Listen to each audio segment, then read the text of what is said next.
Well, we did it. We sold our house, sold both cars, bought an RV, and we're in it now. God works in us to help us grow as believers, but growth requires change, and most of us try to avoid change. So one big question I've tried to answer is, what can we do to cooperate with God so that our growth happens as quickly as possible? Most will say to just keep making good choices, and that makes sense. But for that to work, you need to have discipline and be conscious of the choices you're making. But what about those people who aren't able to make good choices? They aren't able to keep making the good choices consistently.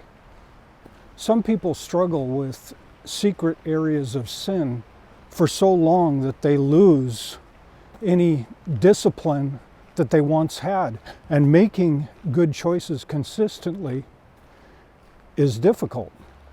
And as a young man, to me, it didn't seem like just making good choices was the right solution, because to me, there was so much more involved. There had to be something deeper involved in it, because most of the time I was doing the wrong thing before I recognized that there was ever a choice involved.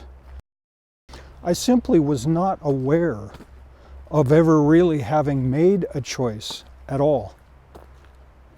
So in my mind, there had to be something deeper, something more underlying that enabled a person to make good choices on a consistent basis.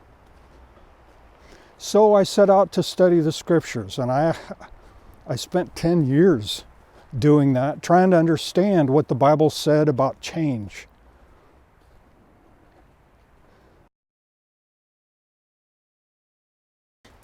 One thing that jumped out at me was that repentance was a word that kept being repeated throughout the Bible, and I learned that what it meant is to change our mind. And that certainly seemed related to my studies. But repentance had a bad meaning to me at the time. You know, I thought it was get out a big stick and beat yourself up, make yourself feel guilty until you stop doing the bad things and start doing the right things. And I think in the church that it's a similar way. A lot of people shy away from that word just simply because it's got a bad reputation. People think of certain things when they think of repentance. And what I learned in the scriptures is that those things aren't really biblical. One verse that became really important, that began to change my thinking about repentance, was the one where it says that the sorrow that is according to the will of God produces a repentance that is without regret. My problem was that the only repentance I knew was to use regret as a tool for making myself feel bad and trying to motivate change that way.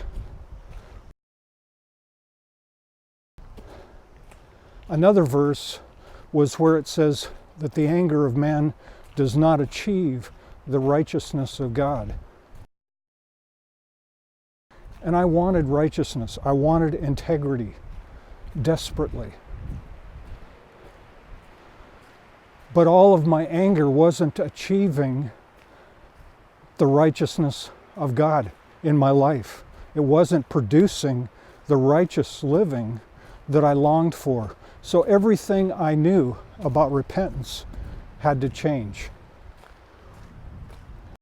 The RV is a 2005 Monaco Night, and it's got 134,000 miles on it. We bought it from my cousin who has a business selling used RVs. Okay. Ready? Just be studying. Sure. Oh, okay. I have to stop looking for my pencil then? Yeah. All right.